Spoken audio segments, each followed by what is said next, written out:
Mesdames, Messieurs, bonjour, bienvenue dans Zigzag Café qui est consacré cette semaine au chemin de Compostelle. On a déjà fait un petit bout de chemin, vous allez voir, on n'est pas loin de la frontière espagnole quand même, hein, Alex. Tout près, avec quelques difficultés majeures, comme on dit au Tour de France, une étape particulièrement difficile. Jean-Jacques Danallet est avec nous. Tout à l'heure, on parlera de Cézanne, hein, parce qu'il faut dire Cézanne aujourd'hui. Tout à fait, tout à fait. Oui, comme le pain, si vous voulez. Ouais, il y a un an depuis 9 jours. Oui. Voilà. Et vous aviez une idée, vous me disiez, on a eu un très beau contact au début de semaine avec des enfants de Fuilly. Vous savez, ces enfants qui, pour la moitié d'entre eux d'ailleurs sur ce plateau, avaient participé à un très beau spectacle, La Belle Usine, consacré aux sorcières. Et je crois qu'ils vous ont posé beaucoup de questions, ils ont pris rendez-vous avec vous. Ils ont pris rendez-vous avec moi, enfin c'est moi qui ai pris rendez-vous avec eux, puis je suis heureux de leur dire qu'ils seront en bloc, les classes qu'on a vues, parrains du petit Anon. D'accord. Et puis en même temps, on attend des suggestions, mais ça, on les entend tous les enfants qui veulent bien téléphoner pour le nom à trouver. Alors vendredi, avec ce qu'on aura comme nom, on fera un petit baptême, on a des idées. 708 99 00, vous êtes jeune, très jeune, vous avez envie de donner un nom à cet anon. C'est un anon? C'est un anon, mais moi, je n'ai pas encore de nom. Je veux surtout, à travers cette opération, faire rêver tous les enfants que j'ai vus. Parce que je n'ai pas eu le temps de m'en occuper. Puis là, il y a vraiment quelque chose. Je vais vous dire, c'est Denis Ducor qui est au téléphone. Il doit être très content maintenant à savoir que tous les enfants de Suisse romande vont téléphoner pendant 45 minutes, qui continuent à téléphoner pendant l'après-midi, qui peuvent téléphoner ce soir et qu'on va se retrouver. Je suis sûr. D'accord, je m'engage au téléphone si vous voulez. Avec grand plaisir, vous êtes occupé cet après-midi. Bon, avec nous, Guy Brognaud. Alex, si vous deviez nous le présenter. Je dirais que c'est d'abord un peintre, mais pas seulement un peintre, quelqu'un qui est à la recherche de lui-même et d'un certain nombre de racines. Il est jurassien, il a un peu plus de 50 ans, il habite la région et il se trouve qu'il a fait le chemin de Compostelle en voiture. Parce que les chevalets c'est lourd, mais pour le peindre sur ce chemin, et il est parti de Vézelay, non pas du Puy-en-Velay, c'est donc, je dirais, un chemin encore plus traditionnel. Sur notre plateau, Joseph Wayam, là, il a également fait le chemin de Compostelle, c'est un grand marcheur devant l'Éternel. On dit, vous allez me rassurer, je ne sais pas si c'est vrai, la légende dit que lorsque vous donniez des cours à l'Université de Lausanne et que vous étiez chef de l'Office fédéral de la justice à Berne, il vous est arrivé, une fois au moins, de vous dire en sortant de Lausanne, finalement j'y vais à pied. Oui, ça m'est arrivé une fois, pas plusieurs fois. Et vous avez mis combien de temps? 23 heures. 23 heures. Je suis arrivé complètement épuisé.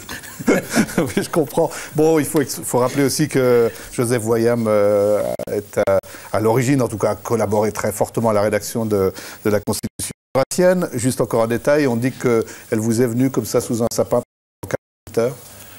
On fait le tour de la légende? Non, c'est une légende. C'était pas sous un sapin. Oui. C'était sous un hêtre. Et puis deuxièmement, ça n'a pas duré 48 heures, ça a duré 6 jours. 6 jours. Et je n'ai même pas pu tout à fait me reposer le 7e parce que je n'avais pas tout à fait terminé. Voilà, on rappelle aussi que vous avez travaillé dans différentes commissions des Nations Unies, que vous êtes très préoccupé par le racisme. Je suppose que ces jours-ci, compte tenu des informations les journaux, la situation Kosovo, la paix qui approche à petits pas, tout cela vous intéresse et vous le suivez attentivement. Bien sûr, bien sûr. Voilà. Retour à Saint-Jacques-de-Compostelle. Enfin, on n'y est pas encore. Non. N'est-ce pas, mon cher Alex? Je crois que d'abord, vous allez nous expliquer. Bon, tout au cours de la semaine, je crois que c'est nécessaire. On a beaucoup de gens qui nous disent comment faire, comment y aller, comment être reconnu. Un jaquet, désormais, vous avez vu, notre culture avance à grands pas, on ne dit plus un coquillard, on dit un jaquet. Comment être un jaquet ou une jaquette pour une femme? C'est comme pèlerine et pèlerin, ça sonne pas toujours très bien. C'est ça. Alors, quelles sont les conditions? Les conditions, c'est d'abord en principe d'y aller à pied, mais c'est vrai que ces conditions sont un petit peu assouplies désormais en territoire espagnol. Et puis, le bon moyen tout de même, c'est de prendre contact avec une association, avec l'association des Amis du Chemin en particulier, mais c'est vrai aussi qu'on peut parfaitement faire le chemin tout seul et qu'on va trouver le moyen, en particulier à Saint-Jean-Pied-de-Port, puisque jusque-là c'est un petit peu artisanal, mais à Saint-Jean-Pied-de-Port on va trouver, si tu prends bien, le moyen d'obtenir un viatique pour continuer espagnol. Donc je crois que le bon quand même c'est de parler d'abord avec des gens qui l'ont fait. De toute façon ils ne risquent pas de dévoiler l'essentiel parce que l'essentiel est en chacun d'entre nous. Et tout de même, il y a des trucs qu'il ne faut pas oublier, en particulier, le sac à dos. Car combien de gens a-t-on vu se précipiter dans les bureaux de poste pour renvoyer le matin chez eux ce qu'ils avaient en surplus, qu'ils avaient traîné et certainement pas prendre une journée de plus. Alors il y a un élément très important, à M. Voyam, c'est le crédential.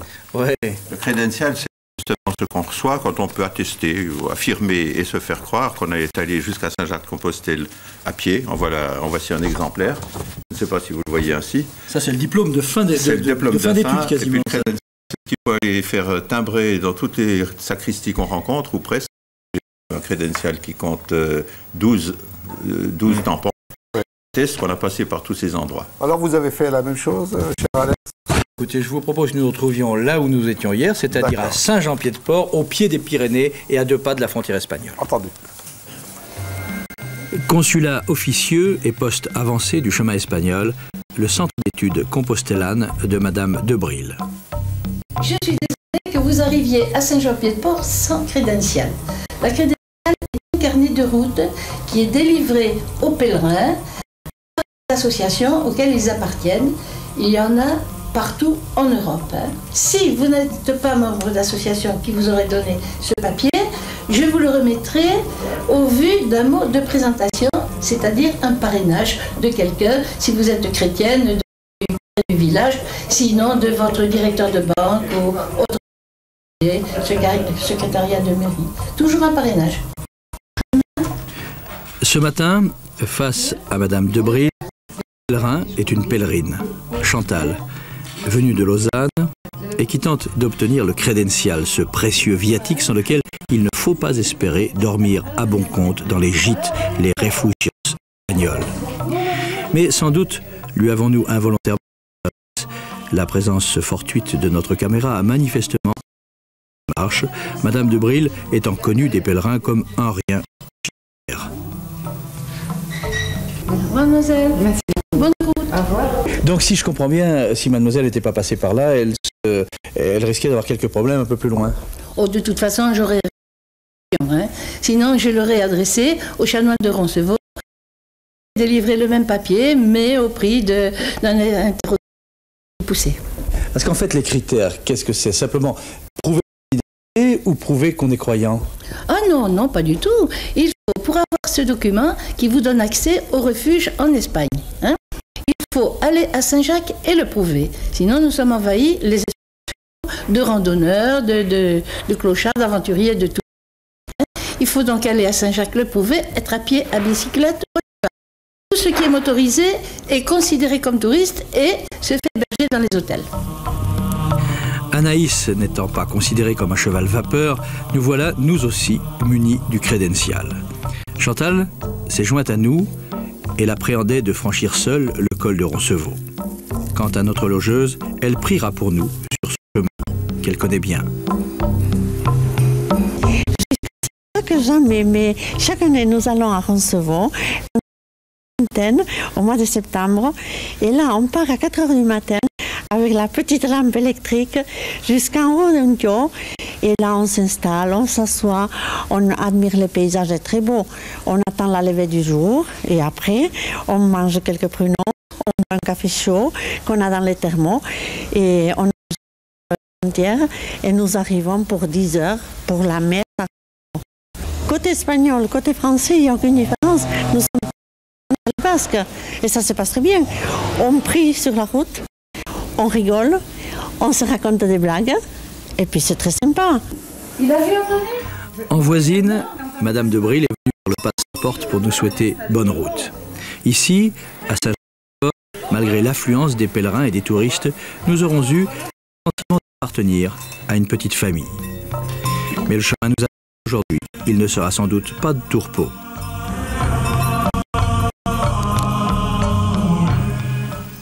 Voilà, bon bah d'abord, moi j'aimerais bien que vous m'expliquiez un tout petit peu la sévérité du crédential. On pose des questions, on veut vraiment savoir si vous avez fait le chemin. Alors, moi je dois dire, j'ai passé par là plus. J'ai fait le chemin en 4 étapes, 85, et à ce moment-là j'ai connu Madame de Bril aussi, elle était assez sévère, mais elle ne m'a pas fait passer d'examen. En revanche, c'est à l'arrivée à Saint-Jacques-de-Compostelle qu'on passe une sorte d'examen pour avoir justement la Compostellane, l'attestation finale. Qu'est-ce qu'on vous demande à ce moment-là? Si vous avez vu tel endroit, rencontré telle personne? Oui, c'est une conversation. Mais enfin, on pose des questions. On dit, je pense que vous avez vu le père tel et tel. Soupe, oui, c'est une soupe à quoi? C'est une soupe à l'ail. Et puis les dames, on demande aux dames comment l'avez-vous apprécié? Oh, c'est un très beau père, etc. Du reste, ce père-là, mais il y a 15 ans, ça a pu changer. Ce père-là, il nous a dit qu'il cherchait des autres pères, même des nonnes, parce que son couvent est en train de se dépeupler complètement. Je ne veux pas vous contredire, mais vous faites vraiment, vous avez... Parce que vous êtes fait engueuler, quoi. Ah oui, alors carrément. À mon avis, Madame de Brûle, c'était l'Inquisition. Elle a changé en cours d'année parce que ou elle m'a pas reconnu ou cette fois elle était tout gentille. Elle m'a dit je vous connais comme farfelu, comme faux pèlerin, on fait pas mieux. Enfin bon, j'étais blindé. Qu'est-ce que c'était qu'un vrai pèlerin? Un vrai pèlerin, ça devait être une recommandation du curé, enfin quoi. Ça, j'avais pas par esprit de liberté. J'aurais peut-être pu avoir toutes les recommandations du monde, mais j'aime bien un peu voir comment vont les choses. Et là, M. Voyam faisait allusion aux questions que l'on pose à la fin du voyage. Est-ce que vous avez eu aussi, on y reviendra à la fin du voyage, ce sera vendredi, mais est-ce que vous avez eu aussi des questions? On vous a dit à propos, le petit curé qui est un peu gros et chaud, est-ce qu'il y a un grand qui a les cheveux frisés? Oui, c'est-à-dire que à l'arrivée, ça s'est pas beaucoup amélioré parce que j'ai donné j'ai dit motifs sportifs et culturels. Bon, culturel, j'ai dit ça va peut-être passer. Mais alors j'ai dû me parjurer parce qu'on m'a dit il faut quand même mettre religieux, autrement on ne vous donne pas le papier. Alors bon, j'ai dit religieux, et puis j'ai plus pensé, j'ai laissé. J'ai abandonné, c'est rare chez moi, j'ai abandonné mes convictions. Pour ça, je ne suis pas sorti tellement enrichi de ce main. En somme, moi qui ai des convictions pour un simple un bout de papier, je me suis parjuré, j'ai dit tiens. Moi je ne me suis pas parjuré. Ah non, vous avez également écrit sportif. On n'a rien écrit. Il fallait répondre à ces questions. Vous deviez répondre par écrit, non? Non, mais je devais répondre, mais enfin, elle m'a dit que mes motifs n'étaient pas suffisants. Comme vous, historique, culturel et sportif. Non, mais elle voulait m'entendre dire religieux, alors je ne sais pas. Pas du tout, elle, c'était une dame? Là, c'était une dame. Là. Moi, quand j'y étais, c'était un chanoine. Tout change. Avec les menus de quel passage d'ailleurs? C'était au San Juan de Ortega. Ah oui, d'accord. Avant Burgos. On ne vous a pas cuisiné sur ce sujet? Non, mais enfin, pas non plus cuisiné. Je suis sorti quand même de là-bas avec le sourire. Il faut quand même tout... Bon, on peut rappeler, vous avez fait un voyage de Compostelle, mais qui... Enfin, je veux dire, j'ai beaucoup de respect pour ce voyage. Est un peu particulier. J'ai toujours été envoûté par les lieux mythiques, les lieux qui parlent à l'inconscient collectif. Et j'y suis allé en tant que pèlerin d'image, si vous voulez. Je suis un petit peu un pèlerin de l'art. Et c'est assez amusant. J'ai eu l'impression que l'humanité allait à Compostelle un petit peu comme les Sargasses. On dirait qu'il y a des lieux comme ça qui attirent l'humanité. Et c'est... Là, je tiens à vous dire. Non, mais je veux dire, c'est une image. Est-ce que je suis attiré par ce lieu parce que je sentais qu'il y avait quelque chose à faire. Mais vous étiez d'un point à l'autre en voiture avec. Voilà. Donc vous n'étiez pas un pèlerin, au fond, non, en tout cas pas reconnu comme tel. J'ai beaucoup de respect pour ces gens qui font le voyage à pied parce que je me suis rendu compte de l'effort et aussi de la motivation. On verra tout à l'heure. La motivation personnelle n'est pas la même. Bien sûr, on verra tout à l'heure le résultat de votre travail. Alors, Roncevaux. Écoutez, je vous laisse découvrir vous-même. Allons à Roncevaux. Déjà 2 heures de marche, et nous n'en sommes encore qu'au début de nos peines. Un panneau annonce Roncevaux à 5h10, mais il nous en faudra bien davantage. Le temps est exécrable, nos habits trempés malgré nos pèlerines, et la caméra, pourtant habituée aux situations extrêmes, finira par tomber en panne, successifs du vent, de la pluie et du brouillard. Voici donc, pendant une trentaine de secondes encore, sans commentaire, le souffle du vent et la sonorité de la chalaparta chère aux bergers basques, les dernières images qu'il nous ait été possible de prendre dans de telles conditions. Le passage du point culminant ne restera, lui, que dans nos mémoires.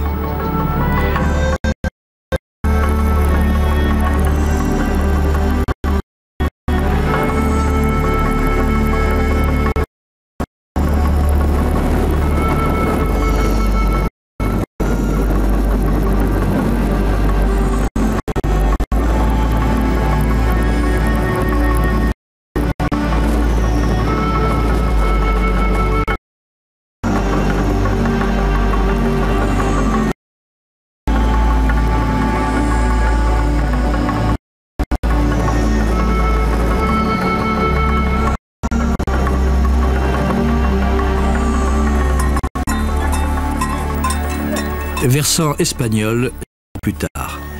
La caméra, soumise à un vent plus sec, a daigné du service quelques centaines de mètres avant l'arrivée au monastère de Roncesvalles, en espagnol Roncesvalles. Il aurait été possible d'arriver jusqu'ici beaucoup plus facilement par la route, mais ce n'est pas notre genre et ce n'est pas non plus celui de la plupart des pèlerins. Jean-Jacques, oui. Impression du vieux routier après ce deuxième passage? Magnifique, magnifique. J'ai été au bout de mes rêves aujourd'hui. Encore? Oh, je fais souvent ça, mais aujourd'hui, plus encore. La dernière fois, il neigeait, cette fois presque. Ici. Ah oui, alors là, il faut mettre du charme aussi. Je reviendrai encore une troisième fois où il y aura du soleil et je verrai tout cette fois. Et oui, il paraît que le passage du col de Roncevaux permet par beau temps de voir loin, très loin, sur le chemin de Compostelle. Ce sera pour une autre fois.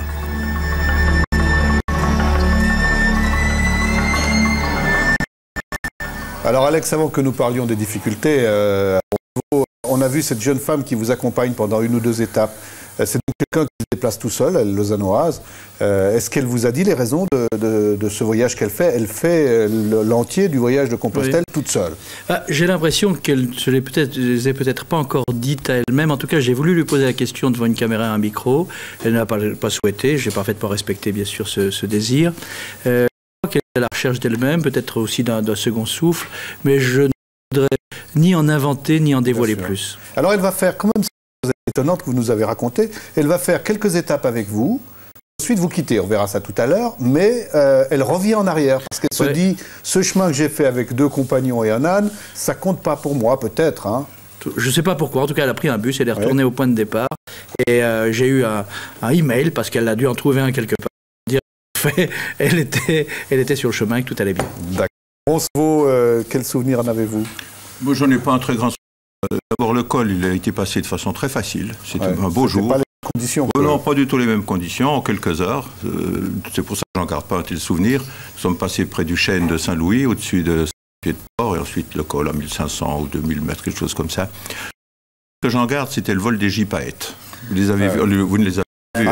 Les gypaètes, ils devaient être un peu... Oui, ils étaient à l'abri. Le seul gypaète barbu de la région, je crois que nous l'avons en face de nous.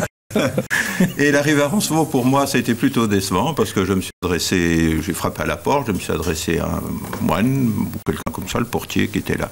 Il m'a simplement dit qu'il n'y avait pas de place pour les pèlerins, enfin qu'il n'y avait pas de pèlerins, qu'on ne les recevait pas. C'était toujours il y a 15 ans. Hein, et qu'il ne nous est plus resté qu'à aller jusqu'à 7 ou 8 kilomètres de là pour loger.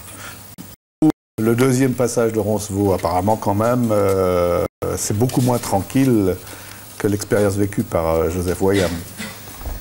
Oui, beaucoup moins tranquille, mais par contre, je veux surtout parler du premier où après avoir été reçu un peu froidement, j'ai sorti l'âne dans les jardins, on n'était plus que 4, mais par contre j'ai assisté à une colère de l'ecclésiastique de service qui a sorti 30 pèlerins qui étaient déjà installés, en voyant qu'ils étaient venus sans rien et qu'un car derrière, un minibus leur apportait les bagages. Alors il a sorti tout le monde et on s'est trouvés 4 dans une joie parfaite. Parce que dès qu'on est plus, on ne vient pas. Alors je trouvais que ça magnifique. J'ai la chance, voilà. Parce que quand même au cours de cette émission que réellement il y a un contrôle pour savoir qui est le vrai pèlerin, qui a fait le chemin comme vous, comme l'année dernière, d'une seule traite en plus, ou en quelques étapes, mais qui sont vraiment parcourus, de ceux qui s'engagent dans les 100 derniers kilomètres, je suppose. Alex. Il y a aussi des raisons économiques, parce que pour que tout se passe bien entre, d'une part, les refuges, les municipios et autres, et d'autre part, les commerçants, en commencer par les hôteliers, il est assez logique que les gens qui se déplacent en voiture, qui donc en ont à la fois les moyens, qu'ils font en moins de temps, aillent à l'hôtel. Ce que disait Mme de Bril tout à l'heure est juste sur le fond. Alors le contrôle, il est obligatoire, oui. De toute sorte que quand nous y étions, donc à l'époque, il n'y avait pas de gîte, il n'y avait pas de refuge, de telle sorte que la question ne s'est pas posée pour nous. On poursuit la route? Oui, alors on va poursuivre la route. Et puis à partir de là, on va d'ailleurs retrouver un certain nombre des lieux chers à Guy Brognaud pour des raisons, je dirais, esthétiques. Alors si vous voulez bien, étape suivante.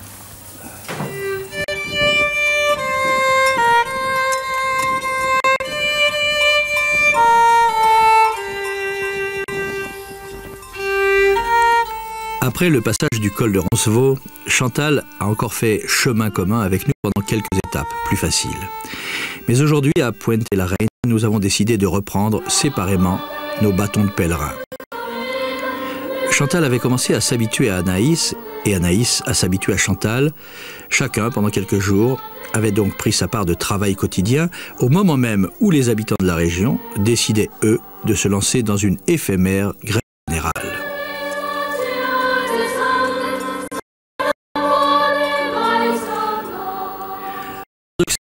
Puente-la-Reina est pour les pèlerins venus soit de Roncevaux par le chemin du nord, soit du Somport par le chemin du sud, en provenance d'Arles, l'ultime point de convergence.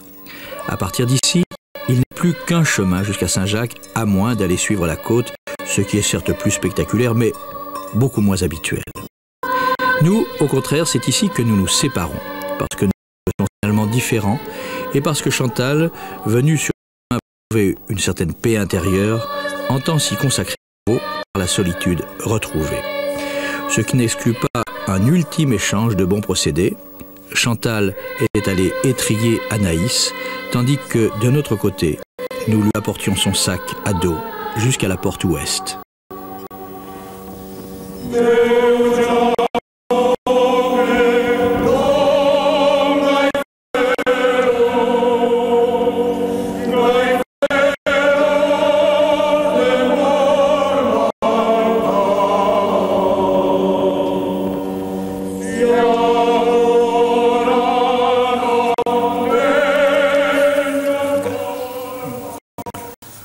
Voilà, c'était un peu ce qu'on s'est raconté tout à l'heure. Hein, le moment où, quand même, là, tous les pèlerins vont converger à partir de cet itinéraire. À partir de là, il n'y a plus qu'une route. Oui. Il n'y a plus qu'une route, et cette route va connaître des groupes de plus en plus importants, plus on approche, je suppose. Oui, on en verra, j'espère, en fin d'émission, si on a le temps. Mais c'est vrai qu'à partir de là, les grappes commencent à se former. Oui. Guy Brognaud, vous êtes inspiré par ces lieux, hein, vous les avez peints. On va d'ailleurs pouvoir voir quelques images. Pourquoi cette démarche? C'est une démarche esthétique, c'est une spirituel. Comme je vous disais, j'avais été attiré par ce mythe, et puis j'ai fait le voyage avec des amis, entre autres un peintre du Midi qui est fasciné d'art roman et qui a une grande connaissance. Moi, j'avais que quelques connaissances, et pour moi, ça a été une révélation, parce que vraiment, on a le sentiment que cette route est ponctuée. D'abord, l'art roman est né sur cette route, et il est ponctué d'édifices qui sont remarquables. On dirait que ce sont des points lumineux sur cette route que certains ont appelé la route de la lumière, la route des étoiles. Et pour moi, c'était une révélation sur le plan artistique et sur le plan travail, inspiration. Je crois qu'on peut avoir quelques images d'ailleurs, si la régie veut bien nous les proposer. Vous avez des lieux que vous avez aimés particulièrement? Ah oui, de l'autre côté des Pyrénées. Enfin, je suis parti de Vézelay. Vézelay, c'est un endroit assez mythique. Et donc, ça, c'est Cluny. Cluny aussi, dans sa splendeur. Là, j'ai construit une étoile avec des églises romanes. J'en ai fait une ville que j'ai appelée la Cité des Étoiles. C'est une petite façon de résumer la première partie du voyage. Ça, il s'agit d'un chapiteau où il y a beaucoup de choses à découvrir dans ces sanctuaires, entre autres tout ce qu'ont fait nos artistes, disons, inconnus de la Renaissance, parce que c'était remarquable. Ce qui a été fait sur le plan artistique. J'ai l'impression qu'à notre époque, on a du mal à les égaler. Ici, c'est un pont. Les ponts ont un grand symbole dans le voyage, parce que c'est des passages obligés, n'est-ce pas? Conques. Alors ça, pour moi, c'est la Mecque de l'art roman. Hein. C'est vraiment quelque chose de fantastique. Alors, celle-ci est assez intéressante. C'est dommage qu'elle soit partie. C'était Eunat, juste après les Pyrénées, tout près de Puente-la-Reina. Alors, là, on revient en arrière. C'est la France, c'est un cirque La Popie. C'est un cirque La Popie qui est un lieu de passage privilégié. Là, nous nous retrouvons en Espagne, dans la meseta avec les couleurs chaudes. Bon, on revient en arrière, ça c'est Arles. C'était un kaléidoscope. Un kaléidoscope, tout à fait. Arles. Puente-la-Reina. Voilà. Alors j'ai pris comme trace le logo de Compostelle qui ressemble à un soleil pour dessiner le pont. Un endroit très, très énigmatique, Castrogéris.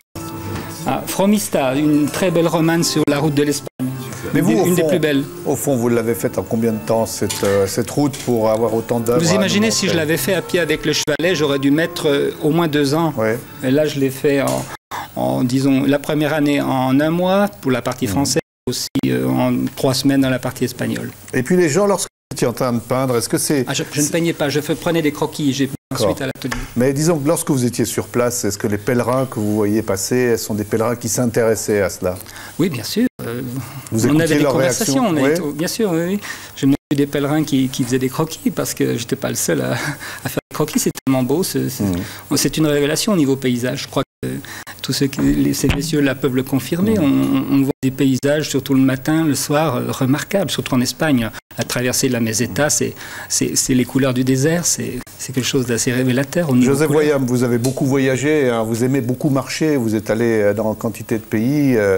Est-ce que le chemin de Compostelle, pour vous, on l'a compris, vous avez dit tout à l'heure, c'était plutôt une recherche historique, culturelle, sportive, nécessairement spirituelle, mais est-ce que c'est un chemin comme les autres pour vous? Alors, c'est pas du tout un chemin comme les autres. D'abord, c'est un chemin beaucoup plus long que tous ceux que j'ai fait, de telle façon qu'on plonge dans une atmosphère de façon durable, même si, comme moi, on l'a fait en 4 étapes, parce que j'avais pas 3 mois de vacances à ce moment-là.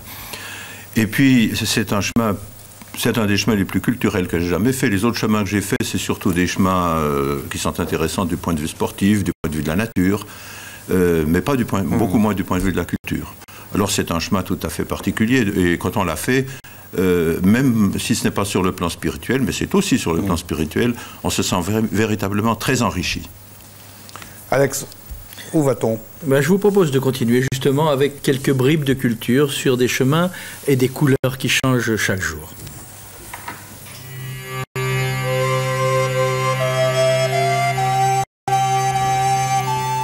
À condition de se lever tôt et d'emprunter quelques chemins de traverse, on peut encore cheminer dans une presque solitude en direction de Saint-Jacques de Compostelle. Après Puente la Reina, ce furent Estella et sa Rua de las Tiendas donnant sur l'église du Saint-Sépulcre. Los Arcos, où les pèlerins changeaient autrefois leur argent pour s'acquitter du droit de passage. Viana, marche de la Castille. Logroño et son pont de pierre, enjambant l'Èbre. Navarrete et Najera, vibrant encore au souvenir de Roland terrassant, le géant Ferragut. Santo Domingo de la Calzada, du nom d'un ermite qui venait en aide aux pèlerins. Et voici à l'approche de Burgos, Belorado, ses grottes, ermitages et ses 3 églises. À 9h du soir, les enfants jouent encore dans les rues. Une fois de plus, notre arrivée crée le remue-ménage et il nous faudra aller cacher Anaïs derrière l'église pour la soustraire aux provocations affectueuses des gamins.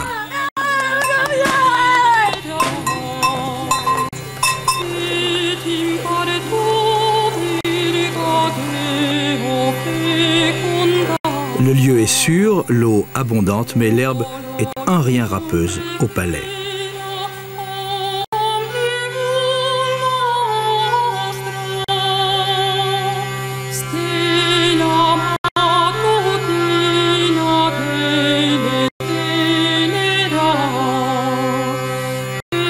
Au petit jour, rencontre avec l'un des 2 curés de la ville, le père Garcia, qui nous explique comment des Suisses, membres de l'association des Amis du Chemin de Saint-Jacques, sont venus ici prêter la main à l'accueil des pèlerins.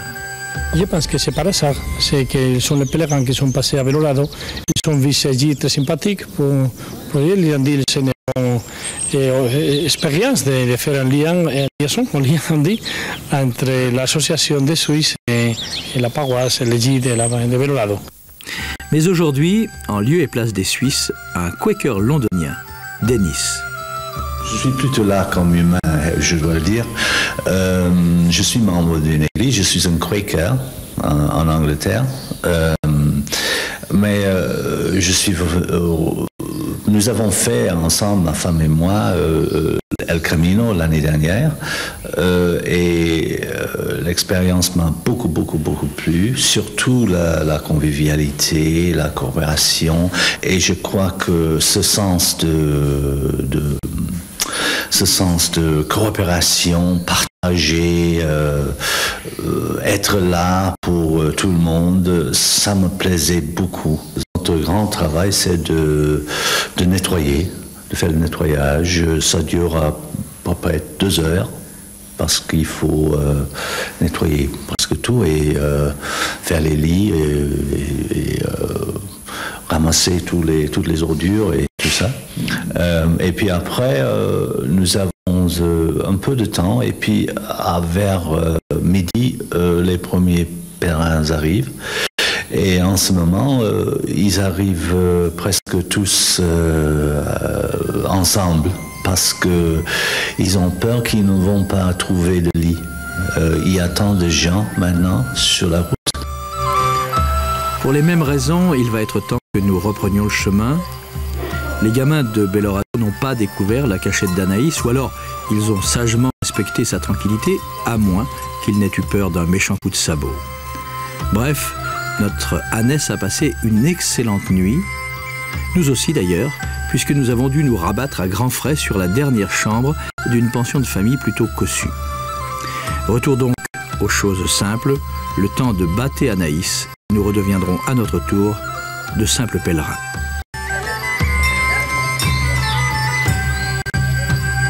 Alors, il y a presque une sorte de contradiction entre les images qu'on voit et le commentaire que vous faisiez, Alex, en nous disant, au fond, les pèlerins partent tôt le matin pour être le plus vite possible à l'étape suivante, afin qu'ils aient peut-être une place dans un de ces endroits où on peut les accueillir.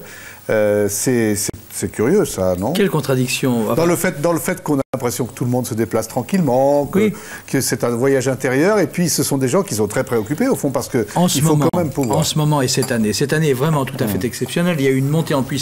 Joseph Voyam le disait, il y a 10, 20 ou 25 ans, il n'y avait pratiquement personne. Il y en avait, si je peux vous interrompre, l'année où nous sommes arrivés, le chanoine qui nous a délivré la Castellane nous a dit qu'ils en attendaient 100 pour l'année.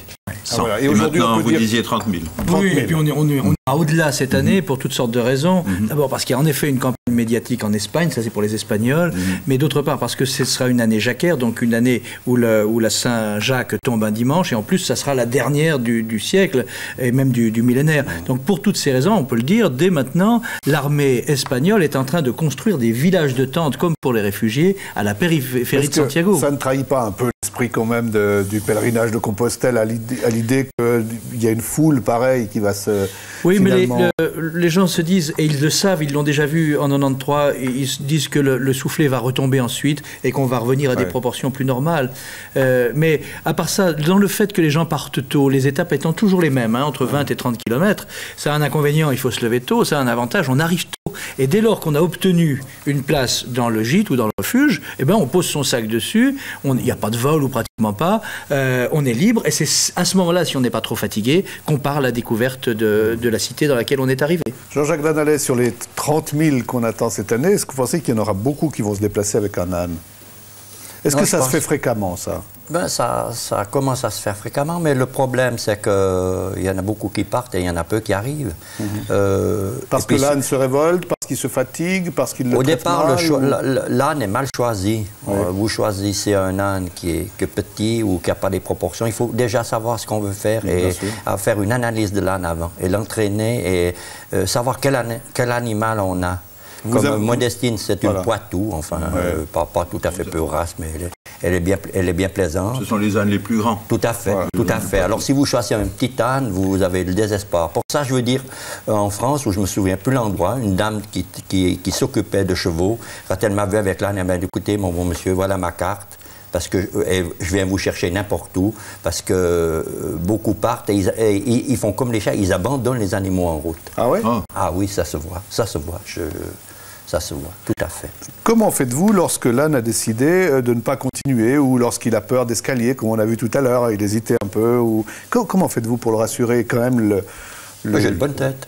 Je pense que l'âne doit se dire j'ai une bonne tête. Il doit se dire... que vous avez la tête plus dure que lui. Ouais, au départ. Mais après alors je le conduis vraiment à la bonne franquette. Hein. Mais il paraît que si on le fait tourner sur lui-même, après, il repart plus volontiers, c'est vrai ça? C'est-à-dire, il ne faut pas le tirer. Oui, il repart dans la direction qu'on a voulu, autrement c'est inutile. Bon, j'ai eu quelques fois où j'ai commis l'erreur au départ de le laisser sans passer un cours d'eau à Gué.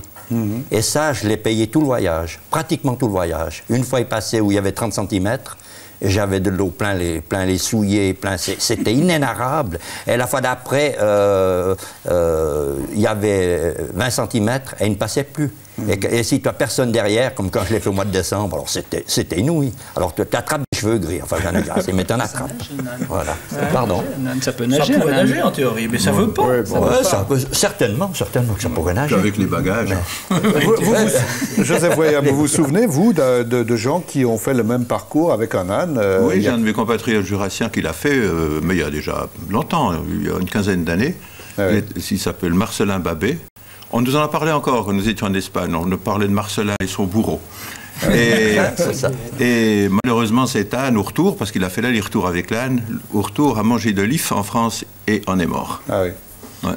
Ouais, donc il y a quand même... je ne sais pas s'il y a...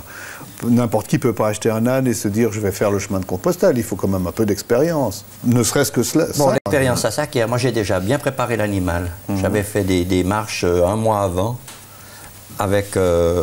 de 10, 20, 15 km. Et j'ai bien préparé l'animal, et un animal qui n'est jamais parti avec moi. Parce que je me suis fait vendre 2 fois, c'était 2 fois le même animal, et on m'en a volé un. Alors j'avais de la suite dans les idées, j'ai dû racheter un deuxième que j'ai préparé tout à fait avec le même soin. Mais pour dire, j'avais un animal qui correspondait pas aux données de départ. Heureusement qu'on me l'a volé parce que j'ai trouvé un meilleur. Mais pour dire, c'était assez curieux. C'est début d'aventure. Vous avez jamais eu l'envie de raconter à travers un livre vos rencontres avec les ânes? Oh, je rencontrais mes rencontres avec les gens, forcément, avec les ânes aussi, mais bon, je trouve encore plus intéressant les gens que les ânes, malgré tout. Hein, c'est vrai. L'étude du chemin, on a vu on verra après, hein, des gens curieux. Bon, un âne, c'est curieux. Si je le fais parler, mon âne, Modestine, elle est curieuse. Hein. Elle dit des énormités, elle dit n'importe quoi. Enfin, je vous la fais parler, je veux pas. Non, mais c'est vrai que peut-être, on peut imaginer que quelqu'un, on s'est déjà dit cette semaine, hein, quelqu'un peut partir avec un âne et finalement, tout au cours du voyage, ne voir que son âne.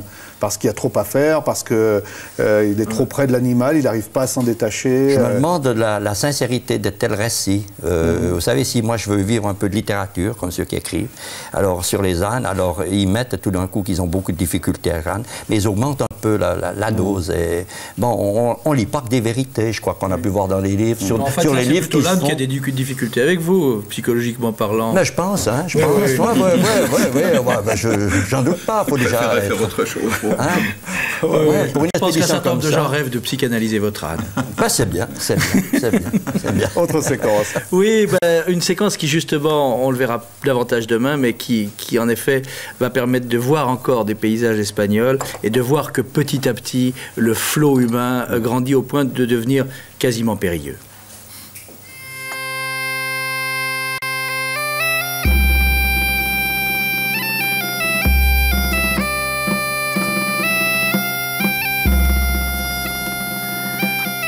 Ils vont bientôt appartenir au passé, ces moments de fraîche surprise et d'intense solitude. Au fil des jours et des étapes, nous avions pu nous croire seuls au monde, seuls intermédiaires entre les étoiles et le plancher des vaches, minuscules fétus de paille humaine juste bons à marcher, à penser ou mieux, à rêver. Comme égarés parfois et contraints sur la terre ocre d'Espagne, entre les ceps encore chauves des vignobles de la Rioja, d'aller quémander notre chemin à un vigneron hâbleur se souciant de Saint-Jacques comme d'une guigne. Notre coquille, il nous semblait pouvoir l'arborer, seul ou presque, sur ce chemin de petits poussés où chacun dépose sa pierre comme le petit prince dessinait à sa rose un mouton. Et puis, peu à peu, les premiers signes avant-coureurs ont pointé le nez. Au revers d'une église, dans une gargote bondée, quelques pèlerins exhibaient entre eux les tampons de leurs crédentials, comme autant d'anciens combattants dévoilant leurs cicatrices.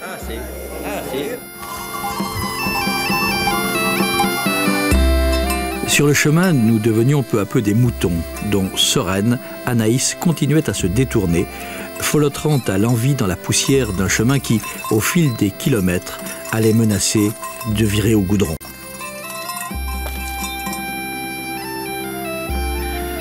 Au fur et à mesure que le chemin de Saint-Jacques se rapproche de la Galice, les pèlerins se multiplient comme des pins.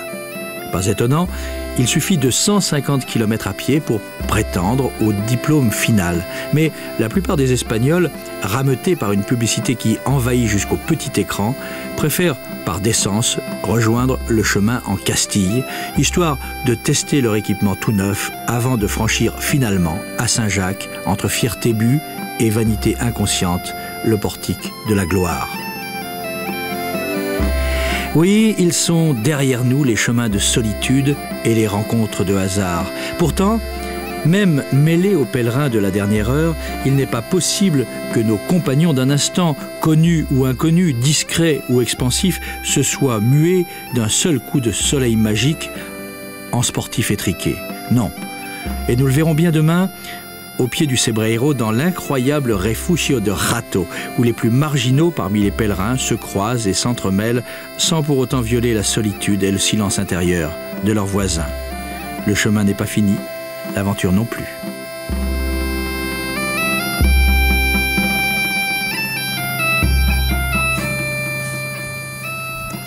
Oui, Joseph Voyan, je vous ai vu réagir là sur les images où tout d'un coup on voyait les gens en plus grand nombre sur le chemin.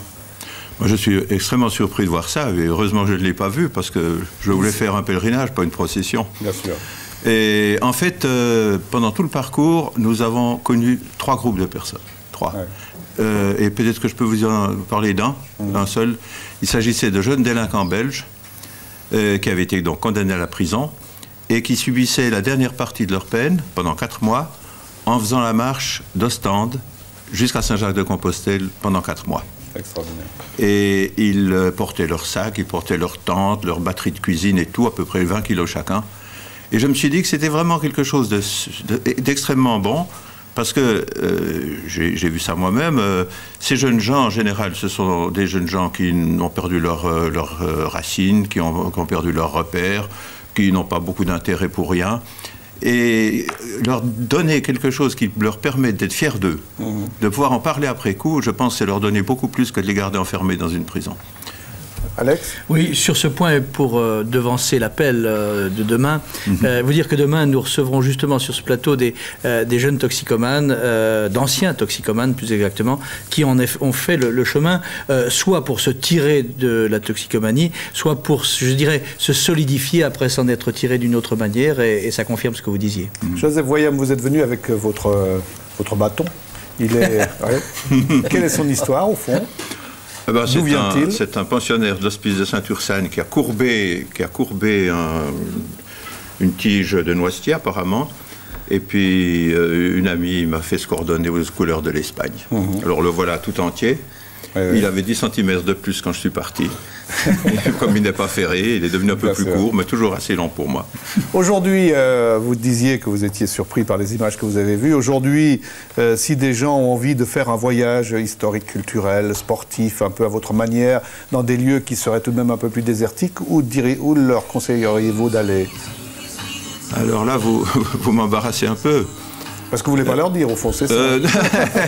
Si, jusqu'à ce qu'ils soient là. De toute façon, voyez-vous, il y a beaucoup de personnes qui s'intéressent et qui n'arrivent quand même pas à le faire pour une raison ou pour une autre.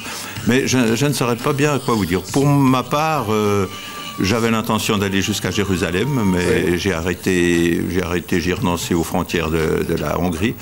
Et maintenant, j'ai envie d'aller à Rome. Peut-être par les Apennins, ça c'est une route qui n'est pas trop fréquentée, ou peut-être par une autre via qui passe par Pise et Viterbo. Je verrai, ce sera pour cet automne probablement. Vous viendrez nous raconter. Merci en tout cas. Merci à vous. Juste encore une indication, où peut-on voir des expositions de vos œuvres ? J'expose régulièrement à la Galerie Ritz à Nyon et j'exposerai l'année prochaine, en janvier, toute une série de toiles sur un thème différent, un autre voyage, mais là, beaucoup plus complexe, c'est la mythologie, notre mythologie, la mythologie celtique. Merci beaucoup, Jean-Jacques Donnalet. On va voir demain si on va pouvoir trouver un nom pour cet annon. Je me réjouis déjà. Mais nous aussi, et on se réjouit surtout de vous retrouver. Merci à tous. Et je voulais dire, juste pour conclure, que sur ce plateau se trouvaient des contemporains de Neuchâtel de 1920. Voilà.